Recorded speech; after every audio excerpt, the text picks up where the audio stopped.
Alright, just about ready to upload. And there we go. Let's see how long this is gonna take. What the f...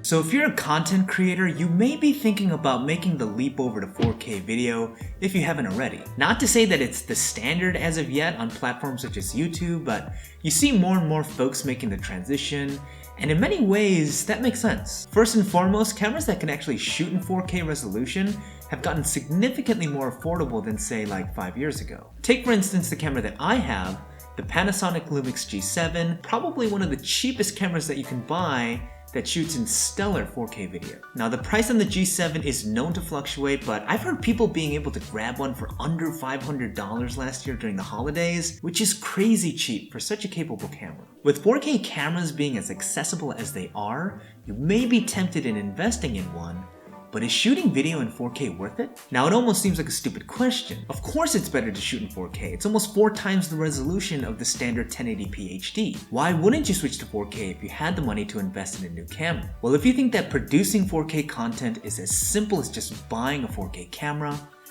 it's not. First, let's talk about storage. 4K video files are big, and depending on how much footage you need for the content that you're producing, you can quickly run into a storage issue. To keep it simple, 4K video has around 4 times the resolution of a video in 1080p, so you can estimate that the file size is also going to be around 4 times larger. Now to give you an example, this video that I shot right here on my Omega Speedmaster was shot on my Canon 70D at 24 frames per second at 1080p HD resolution. It's a 6-minute 55-second video, and after all the editing, the final video was around 5.5 gigabytes in size. Compare that to this video on my 5K iMac that I shot on my Panasonic Lumix G7, 24 frames per second at 4K resolution. After all the editing, it was a 6-minute and 42-second video. What was the file size?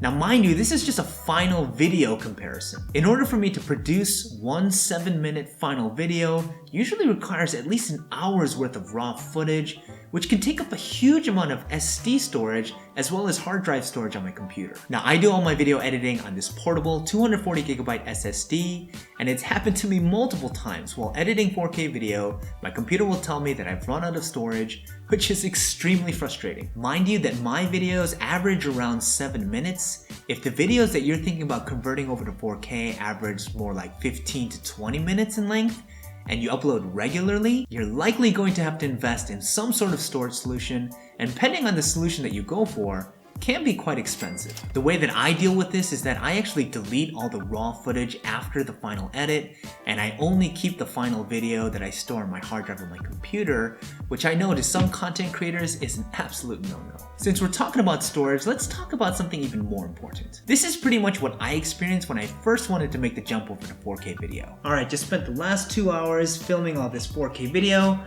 Let's start editing.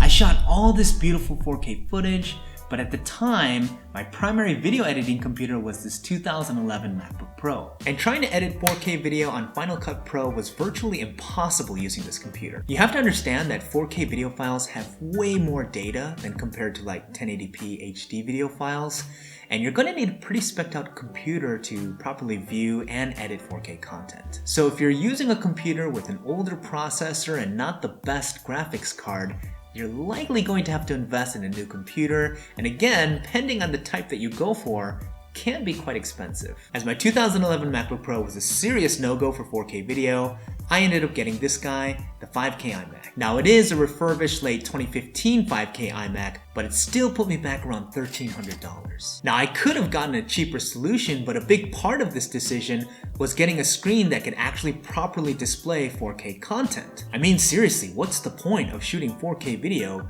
if you don't have a monitor to properly view it? Okay, but let's just say that you bought yourself a brand new 4K camera, and you also picked up a brand new spec'd out computer to edit all your 4K footage, and you shelled out some additional cash on a storage solution to house all your 4K content. You should be all good to go, right? Well, once I had all those things worked out, this is what happened to me. Alright, just about ready to upload, and there we go. Let's see how long this is gonna take. What the f... Okay, at the time that I finished editing and cutting together my first 4K video for JSL Review, I had internet at the speed of around 10 megabytes per second. Uploading a 7-minute video in 4K at that speed, no joke, took me 23 hours. 23 hours. Not only is that stupid long, but uploading such a high-res file at that internet speed sucks up all your bandwidth, so you won't be able to stream Netflix, watch YouTube videos, and even browsing the web will be noticeably slower. So if you have slow internet and you plan on uploading 4K content regularly, you're likely going to have to invest in upping your internet speed, which again, depending on how fast you go, can be quite expensive. Now, I couldn't live with my internet being basically paralyzed for so long, so I made the investment and upped the speed to around 55 megabytes per second, and now it's costing me around $50 a month for internet. So congratulations, you've made all the investments necessary to have a stable 4K producing infrastructure. Now you can finally start filming,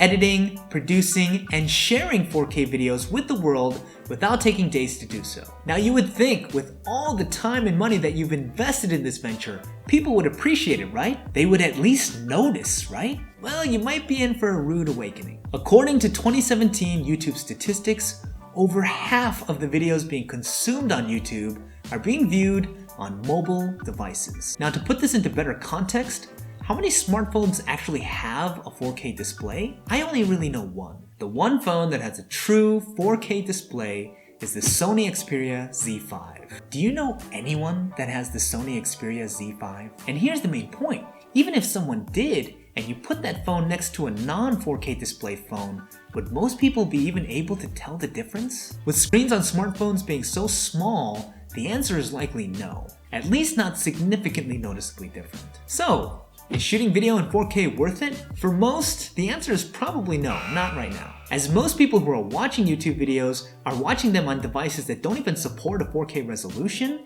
staying at HD quality is totally fine right now, especially if you don't have all the items that I just went through in this video. But if you do this for a living and you want to stay ahead of the times, because I am confident that one day 4K is going to be the standard, in that case, go for it. But I'm curious to hear your thoughts on this. If you're an avid YouTube watcher, do you even know when a video is in 4K? And if you're a content creator shooting in 4K, do you feel the same way that I do? Let me know what you guys are thinking in the comments down below. Well, I hope this video was useful and you guys enjoyed it. Leave me a thumbs up if you did, and leave me a thumbs up if you'd like to see more 4K content on this channel. And of course, if you haven't subscribed to the channel yet, be sure to hit that subscribe button and to turn on notifications so you can stay up to date with all my future 4K content. Thanks for watching, and I'll see you guys in the next one.